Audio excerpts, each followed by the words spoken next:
Shall we stand for our opening hymn?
You're looking good. Thank you.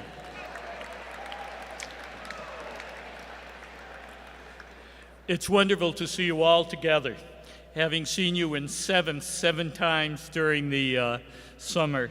And finally, we've gathered. It's not the first time you've all gathered, but it is wonderful to see this, the class of 2018. Give yourselves a hand.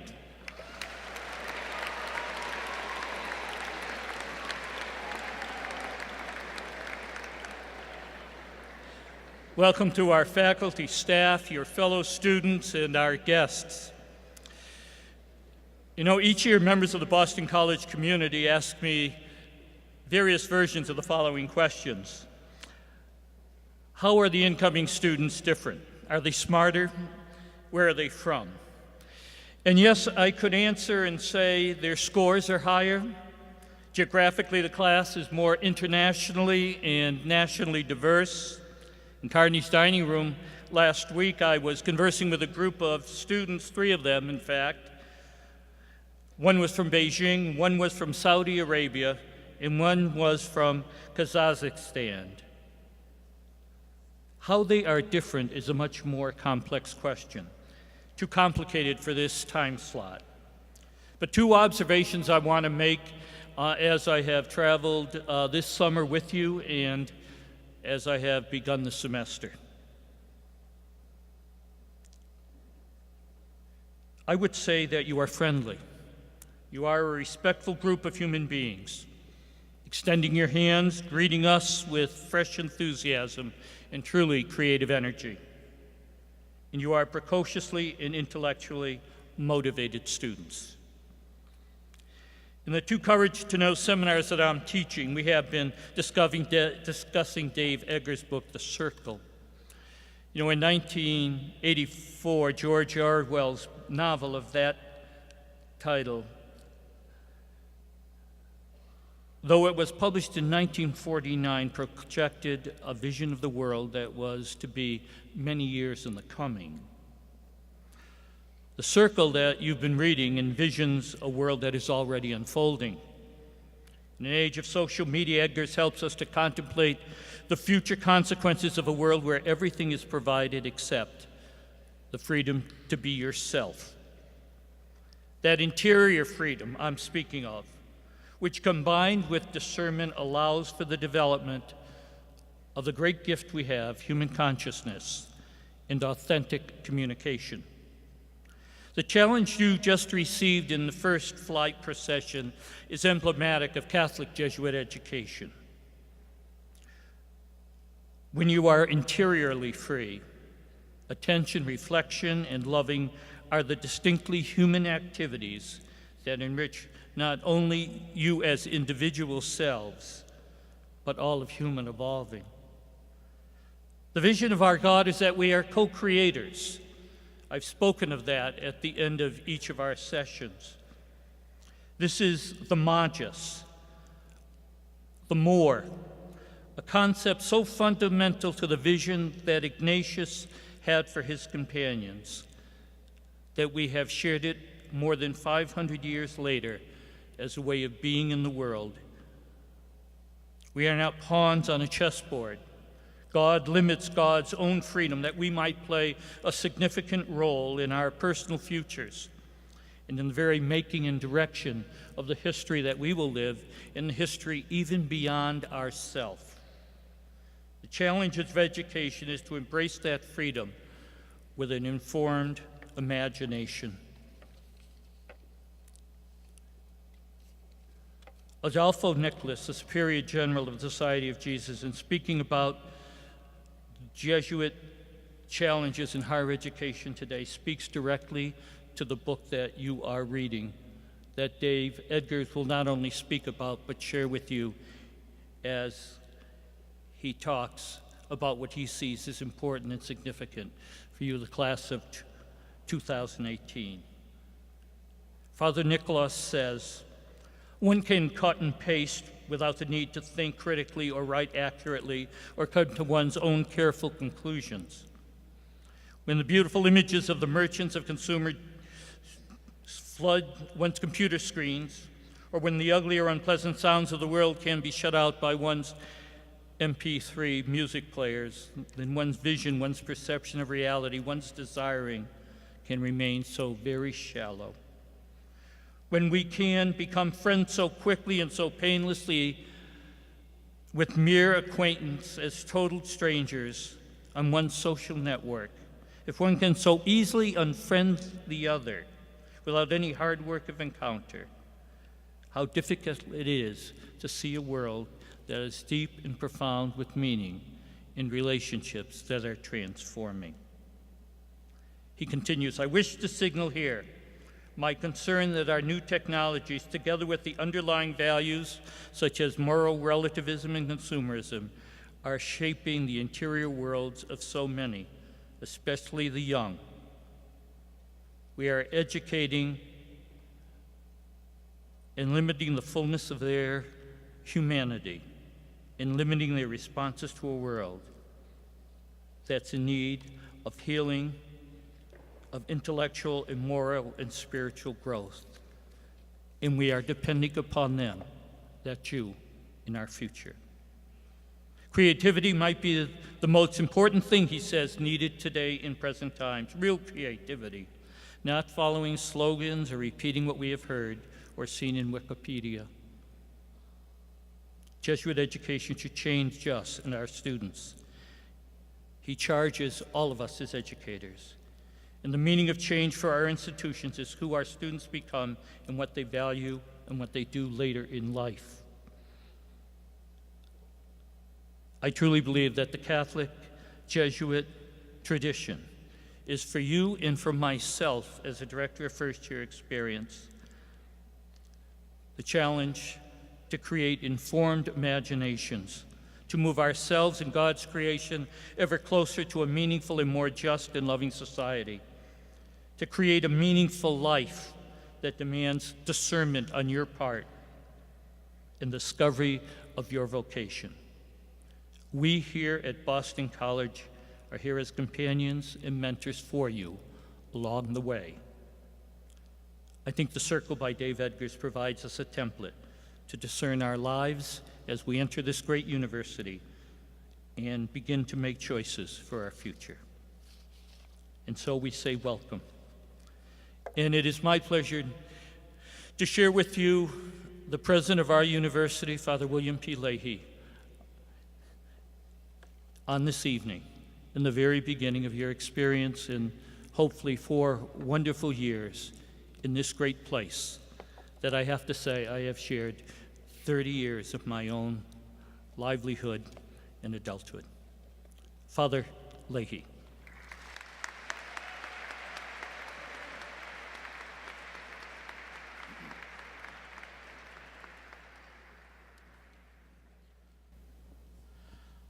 Allow me to add my welcome to that that's already been given to you tonight by Father Marchese, and to thank you for being with us.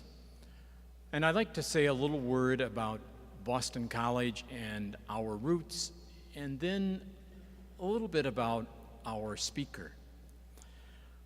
We come here tonight, early in your time at Boston College, to recognize and celebrate you, the members of the class of 2018, but also to invite you to think about who you are, what you want to be, and how your next 4 years will unfold.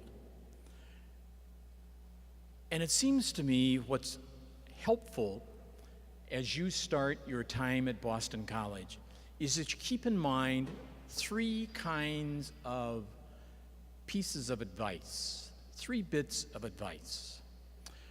First, I would say to you as you are moving into Boston College that you make sure you care, that you care about yourself and you allow others to care for you. You do not have to be individuals who have everything figured out, that you always have to be in control. Rather, allow others to touch your life. And I urge you to enter into those around you so that you can form, in whatever situation you're living in, a community. I'd also say it's very important that you take time to reflect on what's going on inside you, what you're thinking, feeling, maybe worried about, and that you pause and ask yourself, what's happening to me? To reflect. And then third, I think it's very important that you invest in Boston College, that you engage this community, giving your talents, your gifts, your experience. You wouldn't be here unless you had talent. And so the challenge, I think, whenever we start something new, is to realize we can contribute to that particular community, or in this case, to Boston College. So I urge you, care and allow others to care for you, to reflect on what's happening inside you and around you, and then invest. Give of yourself. Engage. And that's part, I think, of what this institution has been about ever since it was founded in 1863. And I would also say to you that knowledge begins in wonder. Knowledge begins when we ask why, when we inquire, when we wonder. We are an institution that was founded by members of the Jesuit order in 1863. And one of the elements that has always been part of an institution established by members of the Jesuit order, the Society of Jesus, has been that we value the liberal arts. We think inviting people to engage in mathematics, history, literature, philosophy, theology, political science, all those disciplines that we commonly call arts and sciences, or liberal arts, have a way of helping people become more free, more human, and more whole. And that's why the Society of Jesus started schools. We opened our first school in 1548. And so the challenge for all of us in our day, and it certainly comes up in the book done by Dave Eggers, The Circle, is how do we give life to the community around us, and how are we going to engage? Our speaker tonight has written a number of books, I think perhaps 10.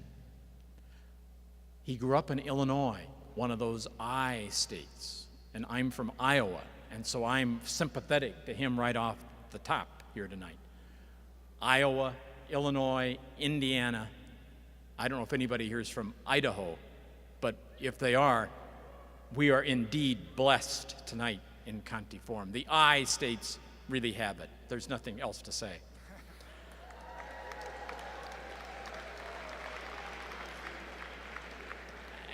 And tonight, we have an individual who is from Illinois, whose grandfather went to Boston College, and who is our author tonight. And it's time I let him speak and then allow you time to engage him with your questions and comments about his book, The Circle. Would you join me in welcoming Dave Eggers, author and friend? Thank you. Thanks a lot. Oh, man. Thank you, Father Joe, Father Leahy. I don't know how to follow that. Those are some profound words. You guys, I was learning.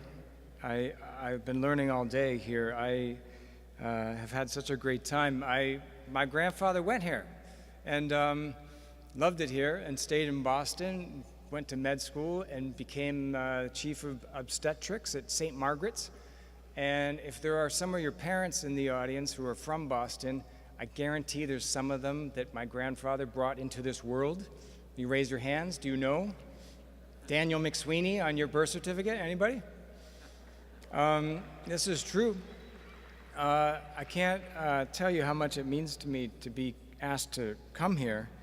I was last here about 10 years ago, and I spoke to a much smaller group, and I had such a profound experience meeting a lot of young people, and I got connected with a lot of young people who were going into the education field, and was really moved by their passion and their desire to affect change through education. And so I hope a lot of you guys will follow that path in one way or the other, because this school is baked into the whole foundation of this school, that you can go out and make change however you can, that you can be the change that you want to see in the world, to quote our friend Gandhi. But I also had a blast just enjoying. I watched the procession today, which is a pretty great thing to have. When I was in school at Illinois, we did not process. We didn't have this tradition. I don't think it was here when my grandfather was here, but it was a pretty great thing. Did you guys enjoy the processing? You're lucky. You're lucky to have this. You're lucky to have gotten into not lucky, maybe should be grateful to have gotten into BC. And I do want, we were talking earlier with the faculty, and they were saying, what sort of things I might say to the students or impart. And I would say, first of all, I hope that you guys can reflect on gratitude for being here. There's a million students that would love to be where you are right now at one of the best schools in the country and the world. And I hope that you have time today and in the weeks and in the next 4 years to really reflect on that and to really feel that gratitude. Do you feel the gratitude? You do? You should.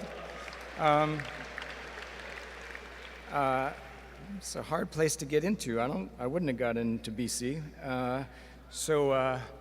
And this is such a school of smart people that I was down in the basement before this, and two of the women on the soccer team came by and they saw me going through my notes, and they said, and they're not freshmen, but they were like, "Oh, I liked your book," and then we engaged in a discussion about the book. And these are like star soccer players who didn't have to read the book but read it anyway. I mean, that's, you're at a brainiac school when the star soccer players are reading the book over the summer on their own just for fun, right?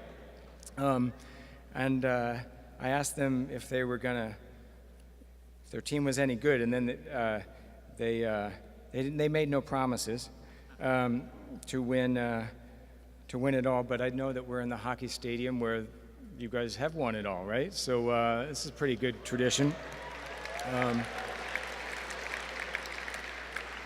I want to start. There's an organization we started in San Francisco called 826 Valencia. It's a nonprofit writing and tutoring center for youth in San Francisco and the Bay Area. And one part of that, I've been teaching high school students for about 12 years, one class a week, a couple classes a week, and I've gotten to know a lot of students. And I just want to make sure that you read the circle and you know that it expresses some concerns about what's going on and where we're going. But I'm not an anti-technology person. Between all of the nonprofits that we run and our little publishing company that we have, we actually oversee, it started 14 different websites. So it's a central part of what we do. And one of these websites is called Scholar Match. And just to illustrate sort of my hopes for technology and also some of the past that some of the lessons that we learned. I've been working with high school students. A lot of them weren't really sure how they were going to pay for college, and I would write recommendations every year for their college applications. And then we would go through and figure out, a lot of times they would get into schools and have really no way to pay for it. And so we built this website called Scholar Match that was a crowdsourcing website where students could put their profiles online, and then donors could look at their profiles online and maybe be moved to donate to participate in their education, donate money toward the school that they were going to, donate money directly for their education. And we really saw this as a turnkey kind of thing. Students would get online, they already had Facebook profiles, we assumed. They would just sort of transfer some information, fill out some forms, and it would be an easy thing. And we really thought that we would be able to maintain a very small staff, and that it would really be just a bunch of programmers and engineers working there.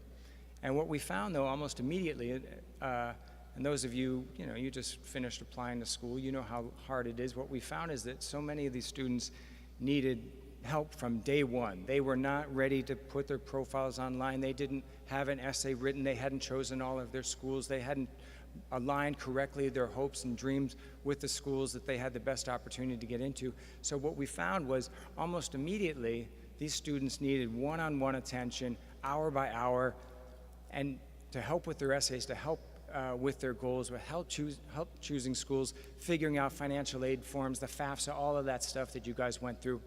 And what ended up happening is that for each student on this website, and there's about 145 students there now, it took about 8 hours to get them prepared and get that profile online. So what we thought was going to be something that had no human interaction really, outside of the donors, took about 8 hours, human to human, person to person, to get them ready.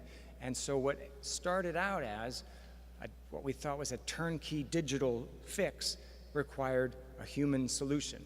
And this is sort of what got me interested in writing The Circle. I had time and time again dabbled with digital solutions to problems, and again found out that what really solved these issues, what really was important in the equation, was that human connection, was that one-on-one, was that sort of human problem solving, that personal interaction. And so, but May Holland, how many of you, did everybody read this book? You can say, you can fib, just say you read it and it was great, and yeah, all right.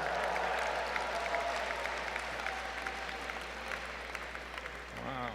It wasn't officially required, right? Did they have to, you're not testing anybody on it. All right,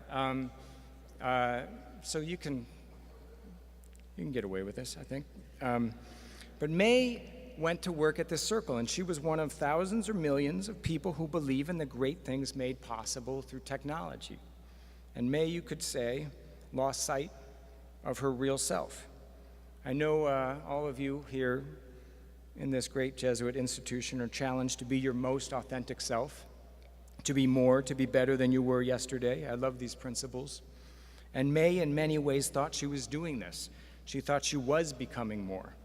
But in the process, she became alienated from her friends and family. She made decisions that most of us would consider questionable. At every turn, she chose technology and her company over humanity. She chose the circle over her parents, her friend Mercer, and finally over her friend Annie. You could say pretty definitively that she strayed far from that authentic self. And you guys are in an unprecedented time where that authentic self is challenged more than ever before. There are tools now that give you approval, constant approval, in a way that never existed before. I've been talking to a lot of college students these last few weeks, and I find again and again that what they find themselves altering their behavior to gain that approval. They post something on Facebook, it gets a certain amount of likes, so they find themselves seeking that dopamine rush again. They find themselves seeking that approval, and they feel increasingly adrift without it. It's a very new thing, and something only your generation has had to grapple with. The fact that friends, praise, agreement, approval, it can all be measured, or seemingly measured. I just saw an old grade school friend of mine this morning, and we were trying to remember old friends and sort of who we're in touch with, and we couldn't remember anything, really. Well, we could remember a few things, but we couldn't really remember how many friends were part of our group, how many friends were outside of our group, how many people were in our school. We couldn't remember much of this. 6, 14, we had no idea. But now, of course, you know. It's a number you know and everyone knows. And you find yourself inevitably comparing that number to those around you. What does it mean if you have 32 friends and your roommate has 406? Does it make you feel good? Maybe not so good. So we wonder what we can do to get more friends, at least numerical digital friends. What would bring us up to 100, 200, 406? And soon we're chasing approval, we're chasing likes, we're chasing the possibility of more digital friends. And the question is, has this helped us become more authentic? Has it helped us become better people? These are questions that you guys are being asked to consider. And here's a related question. Can friendship be measured? Can goodness be measured? With some teachers, I started this organization called 826 Valencia, and there's a chapter here now called 826 Boston. Has anyone been to the chapter? It's out in Roxbury. I think this is us who work here. There's a bunch of us from the center that are clapping over there. Am I right? These guys are here to answer questions, to recruit you to volunteer at the center, but it's a nonprofit writing and tutoring center in Roxbury. It's not too far away.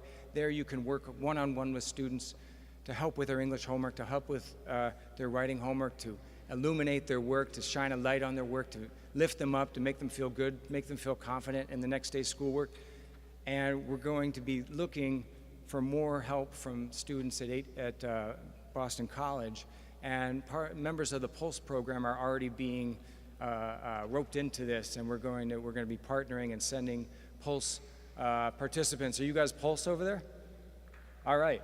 The Pulse program, which is a great program that you guys should be part of, we're going to be sending these members of the Pulse program as volunteers straight into the Boston Public Schools to work one-on-one with students who are already there. They need the help, they want the help. And it's, when you work shoulder to shoulder, one-on-one with a student, it's a life-changing thing. 1 hour and 2 hours, you can make an incredible difference. You can make them feel not only prepared and confident with their daily lessons, but also it's a powerful thing to meet a member of the community at large that they didn't know before, who's actually giving their time, who's spending 2-3 hours with them one-on-one. That's a powerful experience for them. And they internalize that, they feel that. And then eventually they want to give back themselves. They become tutors. They, you know, they feel a sense that their community, the fabric of that community has tightened. But we've been doing this for 12 years around the country, 8 different locations around the country. We've been doing running these tutoring centers. But that work, and that work that some of you guys will do and the Pulse volunteers will do, is very hard to measure. Again and again, foundations, possible donors ask us to measure the work. They see the work being done. They see one of you young people working with a 12-year-old, 13-year-old working on their homework. They see a connection there, sort of that magic of communal intellectual discovery. But they also want it measured. They want us to figure out how to prove what's happening. Prove what happened between those two people. Prove what happened in the classroom. Measure it somehow. Where's the data that proves this? And most of the time, we can't prove it. It's hard to measure. And we've even had, doesn't mean it doesn't matter if you can't measure it, but we've even had some funders ask us how many Facebook likes 826 Boston has. And I looked today, it has 1,391 likes. I don't know what that means. You guys can get online and like it later on. I don't know if that makes us better than a nonprofit with 689 likes. I don't know.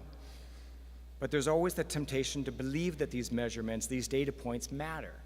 Data is clean, it's understandable, it seems definitive.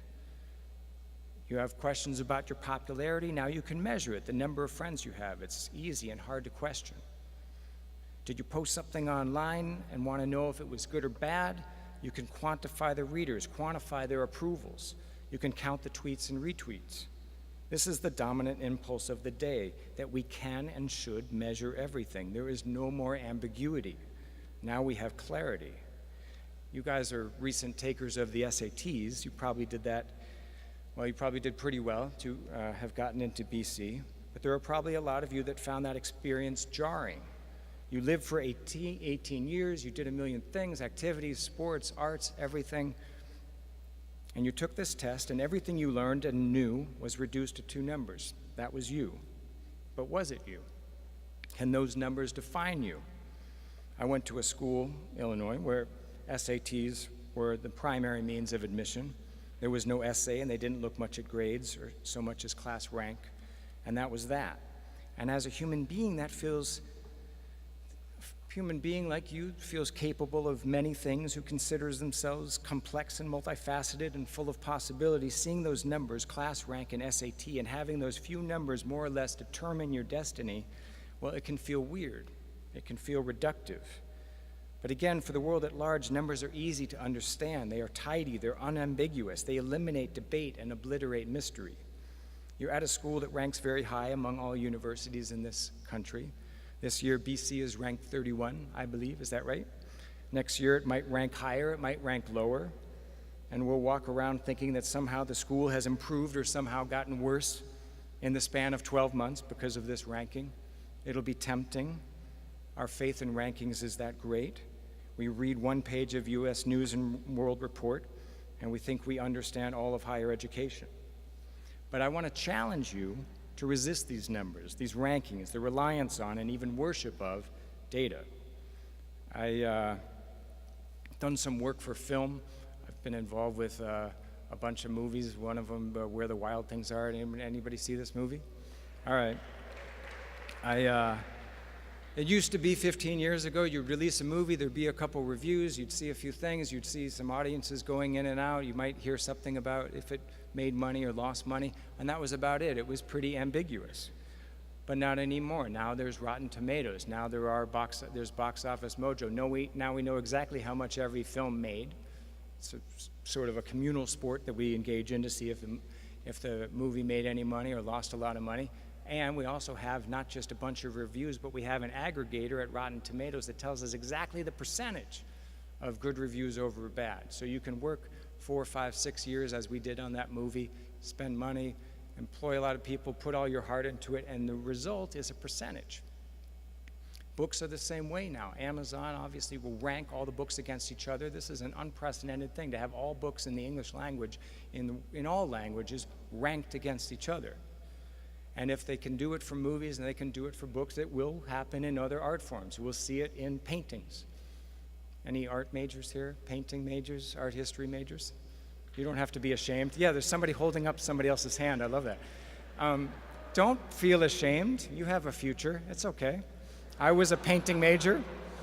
2 years I was a painting major. I did, yeah, okay. You'll do fine. We can talk afterward. But there will come a time, if we rank all of these other arts and have percentages, it will happen with paintings. We will say that this Monet is a 67% and that one's an 82%, and compare. This lust for data, for certainty that comes with these numbers cannot be stopped, or so far it doesn't seem like it can stop. It has gotten sort of ridiculous, and it will get more ridiculous. But I want to talk about one more place where ambiguity is being replaced by this kind of certainty, or illusory certainty, and that is your parents. Are the parents over there? Sorry, in advance. Take no offense, because this might be offensive. But I've been talking to a lot of college students recently, and they educated me about something that I wasn't aware about, which was that a good percentage of them are under surveillance. Are any of you currently being monitored by your loving parents? You're afraid to raise your hand? Come on. All right, one person. Yeah, they're there. Oh, yeah. All right. Well, if you're being monitored, I guess you can't raise your hand, right? They're right over there. They're not going to approve. But this is new. So I heard about an application, first of all, that if the parents call you and you don't answer the phone, they can shut down your phone. You know about this? They shut down their phone until you call them back, then it's reactivated. Any of you guys use this? Yeah, right. I've talked to hundreds of students who their parents can track them on GPS and do so every day, and if they expect them to be at class at a certain point and they're not at that point, they will call and say, I thought you were supposed to be at, Jefferson Hall at 3 p.m. I have your class schedule here, and I see that you're down the street at McDonald's, and what's going on?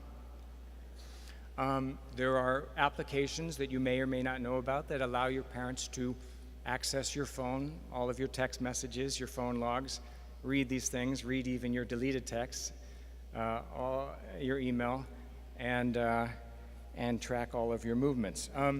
So I'm going to have some more good news in a second, but this is a really different time. You guys are here at a different time this is a different college experience than ever was before. When I was in school, if my mom wanted to see where I was going, she would have to have gotten into a car and followed me, and then wherever I went, she would have to hide in the bushes and see what I was doing, and so she didn't do this, or she would have to hire a private eye or something like that to do that. But now, it is so easy to do it. Your mother or father doesn't have to leave the house to do it. They don't have to get up from the laptop to do it. And so that temptation is there. And it's very hard to resist because they care about you, because they want you to be safe. And all they have to do is access some very cheap application and not tell you about it. And then they can guarantee your safety. And it's a strange thing. Maybe it's evidence that we've lost trust. Your parents, you want them to trust you, but what if they don't have to trust you? What if they can track you? Why trust when you can track? Again, this is the temptation of our time. It crosses a lot of other, obviously if you feel or that you are or are able to be surveilled by your parents, then it's that much easier for corporations or the government to do the same thing. We have to wonder what all this means, where we're going. We have to wonder if we're actually free if we're under surveillance, whether that's by our parents, our friends, various companies who track or monetize our activities online, or our government. If we're being monitored, can we be free? Traditional understanding of freedom and democracy says no. Basic principles of democracy and freedom say that a people or a person under surveillance is not free. And are we free when everything we do is subject to measurement? Are we our best selves when we feel even our capacity for friendship is being measured?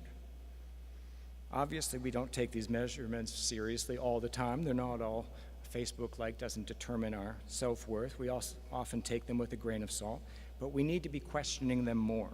We need to question the accuracy and power of data. We have to wonder if any part of the human experience can or should be measured. We have to allow for ambiguity. Your parents have to allow for you to be doing things that they might not know about. Maybe things that they might not approve of, but you will learn from. There's that ambiguity that's necessary for the growth of trust and the growth of your own person. There is one notion of humankind that is tidy, it's clean. There are numbers that define us: zip codes, age, blood pressure, genetic sequencing, SAT scores, retweets, likes, spreadsheets, rankings. This is the world of the circle. It's easy to sum up, it's simple, and it's orderly. Then there's another way to look at being human, and that is that we're messy, we're chaotic, we defy all expectations at every opportunity. We love the wrong people, we love the right people. We exceed our limitations, we are heroic, we are monumental, we do incredible things that defy measurements, defy even explanation.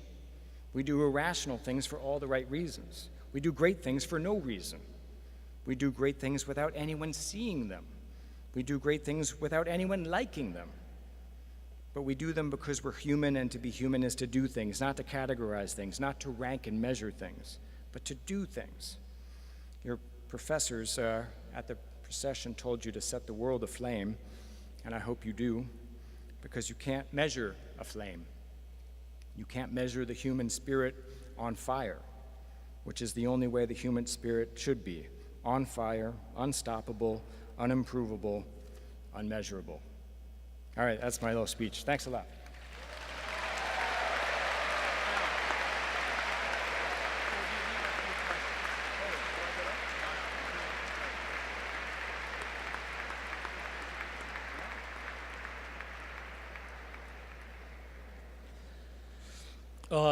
I thought we could engage Dave Eggers in a conversation. I said, Dave, question? He said, yeah. So we're ready. And we have some microphones to help you out. So if you stand up and have a question, someone will bring a mic to you and share with us.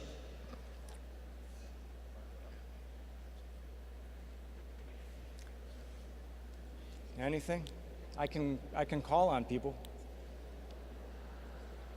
No? Yes, sir. Yeah, I'll repeat it. Just yell it out. How did I do the research for the book? So I've been in San Francisco. The week after I graduated, I moved to San Francisco, and I've been there ever since for about 22 years now. And I saw the rise of the internet, and a lot of my friends were there at the beginning. I had an office space where Wired began. You know, those were all my friends. I was at the beginning a lot of that stuff. So in 20 years, you soak in a lot of it. But I was a journalist by training, and usually I do years of research before I undertake a book. And this one, because I've been soaking so much up for so many years, I actually didn't leave the house.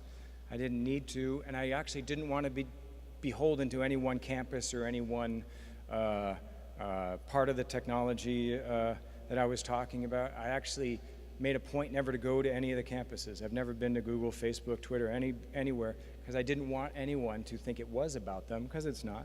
This is about a world after all of those existing companies and what could happen if they were all subsumed, combined, and run by people with very questionable moral compasses. So otherwise, it was staying at home and dreaming of what might come. And a lot of the stuff that I thought I made up or would be 10 years away has already happened. You saw the announcement of the Apple phone or the Apple Watch yesterday, which does a lot of the collecting and reporting and monitoring of health data that I thought was a lot of years away. And there's a lot of the other surveillance technology that's existed and's come to pass within 6 months of the book coming out. It's moving very quick. Thank you. Yes. Of late, the internet, especially, I think everyone here is interested in the Ice Bucket Challenge, things of the general public service nature, kind of helping and being facilitated by the internet. What would you say to someone who believes, especially us generation, believes so much in what the internet has to offer for everyone, and as a form of globalization and for the betterment of humanity? Well said. I'm sad that you didn't all get to hear that, because you said a really important thing, and you said it eloquently. I will.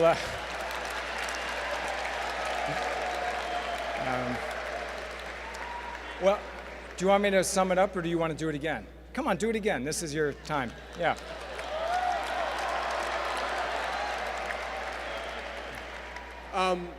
What I asked is in an age, especially as we are children, I think, of the internet and kind of its benefits, how do you think, how would you answer a question in which we believe so much in the benefits that the internet has to offer in things like the Ice Bucket Challenge and things like, for me, there are a lot of charities just and so many forums for public service that exist through the internet that have helped so many people. How would you comment on that in terms of the circle? Not necessarily criticizes the internet, criticizes what technology can morph into, but how do you respond to what kind of the beauty and the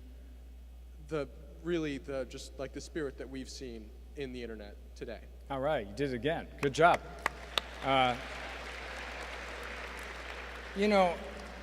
say first, I love the Ice Bucket Challenge. They've raised what? I don't know how many tens of millions of dollars, maybe $50 million for ALS. And for the people that are working in that field and for in that research field in particular, they've said, it's a game changer for them. And so I love that. And I love that possibility. All of our nonprofits have websites, and it's the way you sign up. You go to the website, you fill out, the form at 826boston.org, which you will do tonight, and then you say sort of what hours you have, what training you might have, what time you could give to the nonprofit, and you go from there. So it's baked into almost everything we do. I run a small publishing company. We wouldn't exist without the internet. It's made possible so many things. Scholar Match, like I said, still has an internet basis. So I love all of the access it gives, all of the sort of flattening of the playing field it can do for very small organizations. So it's made possible, so many of the things that we do. And the circle was talking about, well, what are some of the dangers? What if this aspect of it or that aspect of it goes a little too far? What if we, especially when it comes to monitoring, when it comes to surveillance, and when it comes to democracy? That's where I'm really concerned. I'm concerned about the NSA. I'm concerned about obligatory participation. I'm concerned about how some of these tools of sort of constant surveillance can be used for tyranny, whether it's in countries that aren't so democratic as ours. It's some really incredible dangers, and there's other nations that are really concerned about it, in particular Germany. They're very concerned. They remember the East German Stasi, right? It wasn't too long ago that everybody was under surveillance, and so they're very concerned about the power and scope and breadth and sort of all-encompassing world of surveillance that we might be entering. So it's an interesting time. You guys will help figure it out, all of the incredible stuff that comes with it, and we just have to maybe watch a little bit for the stuff that, isn't so ideal, and I think you guys in particular have to really think about, how you are being monetized, for example. How many of you have gone to dictionary.com? All right. So, great, useful site. I've been using it for years. A few weeks ago, I read something that it's free, right? But how can it be free? right? There's a slogan in Silicon Valley that says, if you're getting it for free, the product is you. So that means that with dictionary.com, when you get on dictionary.com, there are 234 trackers that are attached to your computer. And 11 of them are dictionary.com, and they track what you do there. The other 233 are third-party trackers that track your behavior online. They follow you wherever you go. They see what you buy, they see where you go, they see other websites you visit, and then they sell that data to advertisers. Now, that's a strange thing, right? It's not necessarily a real clear, fair transaction. You didn't know that. You weren't told that. So I think that some of the manifestations and some of the, what's happened with the internet, because of this foundational principle that everything on the internet has to be free, we end up with some really strange backroom monetization that happens. And I think it's something that everybody has to track, has to be aware of, especially young people at an elite university. You guys are very valuable to advertisers, and people would like to see how you behave and what you buy and what you like. So you're being watched. And is that okay? Do we feel comfortable with it? These are questions that we have to ask. But thank you. Yes? Here it comes. You talked about how you think Twitter and Facebook basically quantify your friendships, but how would you, in your own words, define a true friend? Guy or girl, girl to guy, either way, what would you say someone makes them just a solid friend? Yeah. I don't know if I could stand up here off the top of my head and come up with the ultimate definition of friendship. I think it's the same impulse, tell me what a friend is, you know what I mean? Or quantify a friendship. I think it's tough. I think that we have to allow for, I don't know. I saw one of my best friends from home. We've been friends since I was 6. Saw him today, and he works out here in Boston. And we haven't been in touch all these years, but we see each other, and there's a bond there, there's a love there. We went through so many things together, we share the same background. We went through 22 Chicago winters together, you bond over all that. And, but I don't know how I would sort of define that. I think it's okay to, of course, have a friend in real life and also have the same friends digitally or other friends and make connections and everything. I just think we have to be careful about knowing that what the real human connection, I think, is going to be a little bit more profound. And I think that human to human, I think that those relationships are a little deeper, and they make us feel, I think, deeper, and they're in our bones in a way that that we need to cherish and pay attention to and not substitute. Does that make sense a little bit? It's a good question. I'm still thinking about it. I might come back to you when I think even more. Yes, right here.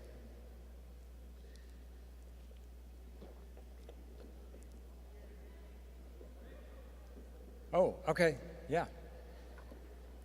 Of the books that you have wrote, have you used any of them in your classroom with your students?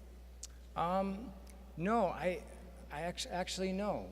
My class is called the Best American Non-Required Reading, and we put out an anthology that maybe some of you have seen. And it's usually about 22 high school students from all over the Bay Area, mostly public high school students, and we just meet in the basement at McSweeney's, and we read contemporary writing, magazines, everything from ESPN magazine to the Paris Review. And we read fiction, nonfiction, comics, journalism, but I don't like assigning my own stuff. It seems a little bit self-aggrandizing, maybe. But check out the collection if you ever see it out there. Best American Non-Required Reading. Sorry I don't have a better answer there. Yeah. Yes, right here. Oh, over there. Okay. Whatever. Hi, how are you? I just had some interesting. I was struck by what you were saying about surveillance, and I have an interesting something to go along with that. I'm currently streaming right now a video feed from Lower Dining Hall that is found online. Yeah. And there are over 8 places on campus where you can stream 24/7. It's a webcam on BC's website. And I'm just curious what your thoughts on that are. It seems very relevant to the conversation. Well, yeah.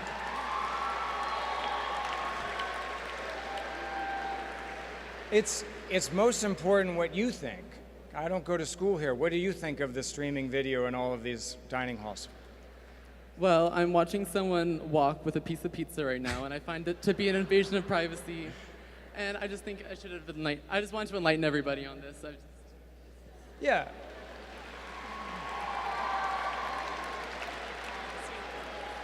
That's well said. I didn't know that. I don't know if there's any formal form of consent that you have submitted to be filmed when you're in the dining hall. It's a big question. So sometimes we need to know when we're being filmed and not being filmed, and there should be some sort of, we should be informed about it and have a choice not to be filmed, right? That's my opinion. Yes, right here. Am I on? You hear me? Rumor has it you're writing a sequel called The Square. Is this true? You're not supposed to know that.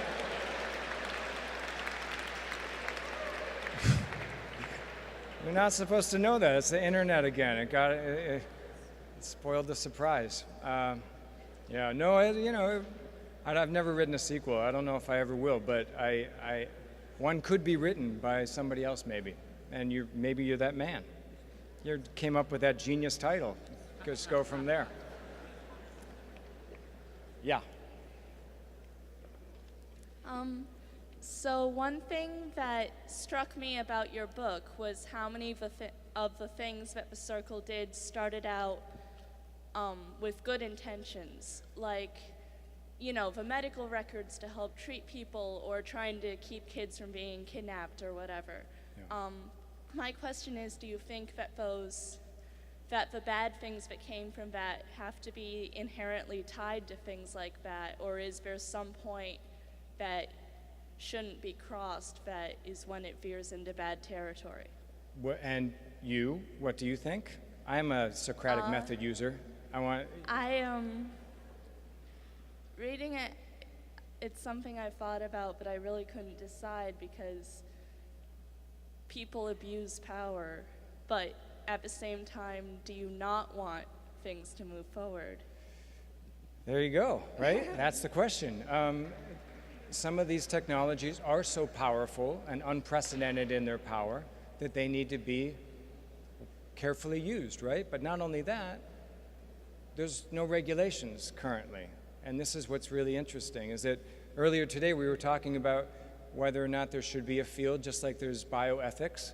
Why aren't there technoethics? And why isn't there, some sort of codified Bill of Rights that we all adhere to? A couple German writers wrote a digital Bill of Rights that's really nice and really, really strong, I think, and is signed by many thousands of people. But here, there aren't any regulations. So it's an interesting thing. The airline industry, the medical industry, the legal industry, they're all regulated, self-regulated too. This is the one field that isn't regulated at all. So we have no parameters to go by. We don't know necessarily where a line has been crossed. When there's a new technology, there aren't any sort of barriers, parameters put around it. But I think it's time that we think about those things so that these incredible tools are used for good and not for evil. Yeah, over here. My question is, with products like Google Glass and Apple Watch coming out pretty much on a regular basis, what impact on society do you think those sorts of products that are furthering the integration of technology into our lives are going to have? And now you must answer it first. Okay, well, I think, I was watching a video about Apple Watch yesterday, actually, and I was thinking the concepts of it are very cool. The technology is actually quite mind-blowing, but in a way, I just think, and we were actually talking about this in I'm in one of Father Joe's Courage to Know sections, and we were talking about distraction actually yesterday, and I think it's just another way to sort of distract us from our real lives and our connection with the natural world and each other in person. But the technology is very cool, so I have a respect for that. But I think, like with all other social media, there is an aspect of sort of like dehumanizing our socialization.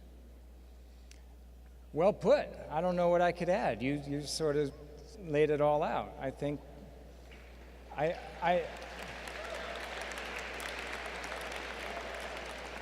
you know, the Apple products, I'm a big Apple fan. I had the first Apple when it came out, and I've had every model since then.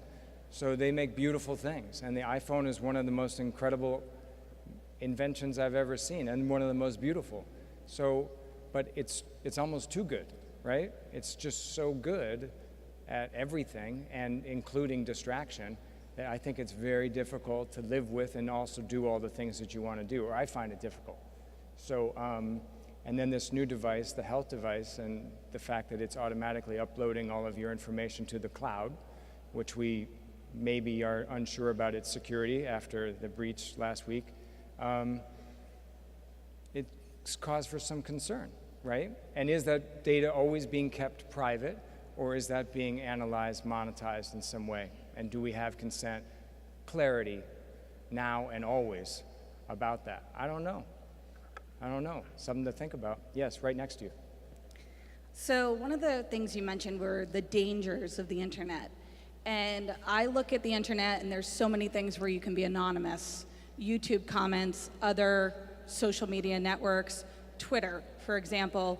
And Robin Williams' daughter, was kicked off Twitter, or she left Twitter because of all this abuse she got.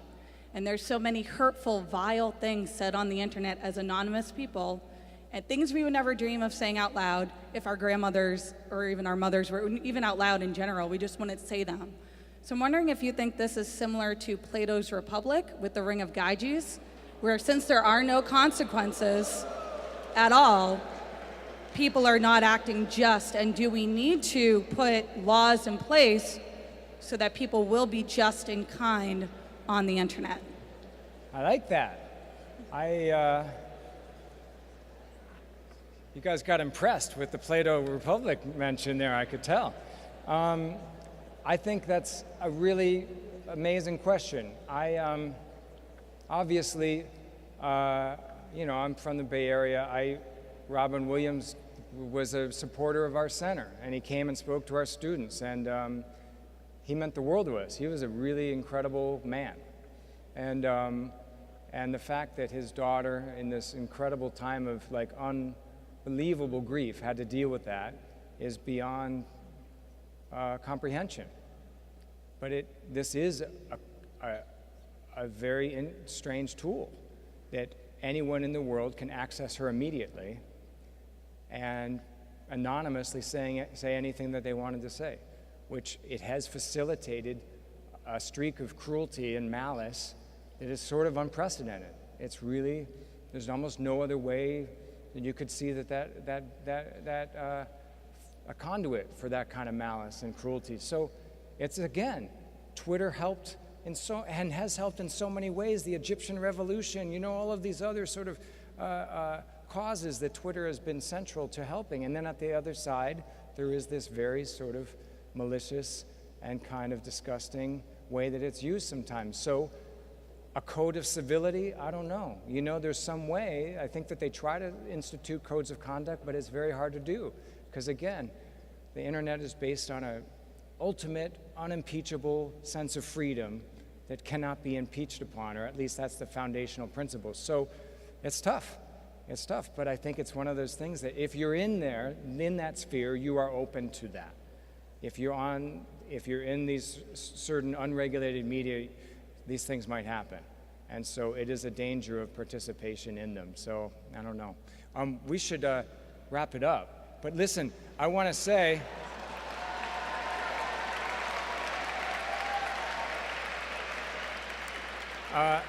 thank you for your time. Thank you for your great questions. I'm going to see a lot of you guys tomorrow in smaller sessions. I'm really incredibly honored that this book was chosen. I wish you all the luck in the world. I'm really happy for you and proud of you, and I hope that you just know how good you are and how lucky you are. So thank you.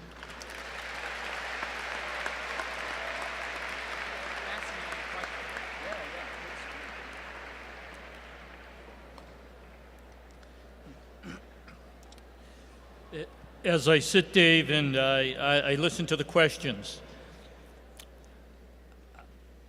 that our capacity to be able to understand how vastly our world has changed and the challenges it has for us as educators is tremendous today. But not only for us as educators, for yourselves as human beings being educated. And I think we clearly see that in a way. That there are tremendous challenges today. Because the one thing that's common in all of us, no matter when we were born in the history of civilization, we are human beings. And how we deal with that element that we've ended our conversation on, I think, is extremely important. Ultimately, we are human beings, and that becomes the very basis of our beginning to understand what our lives are about and how we live together and who we have become as people. So you brought us to that, and thank you very much. We also have a gift for you from our Alumni Association.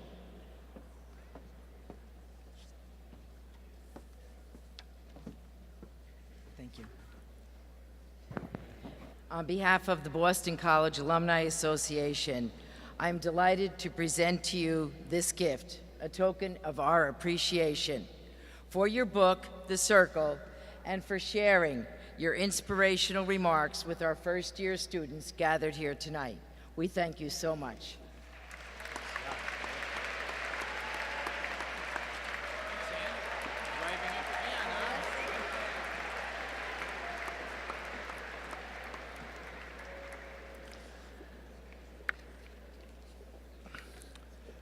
You know, a song that you probably haven't heard during the summer, but a song that really is very important and significant in every college and university, and I'm sure your high schools, is the alma mater. And so we want to stand and we want to listen as we hear that alma mater sung for the first time, and I think maybe we can make an attempt at it ourselves.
Good evening, everyone.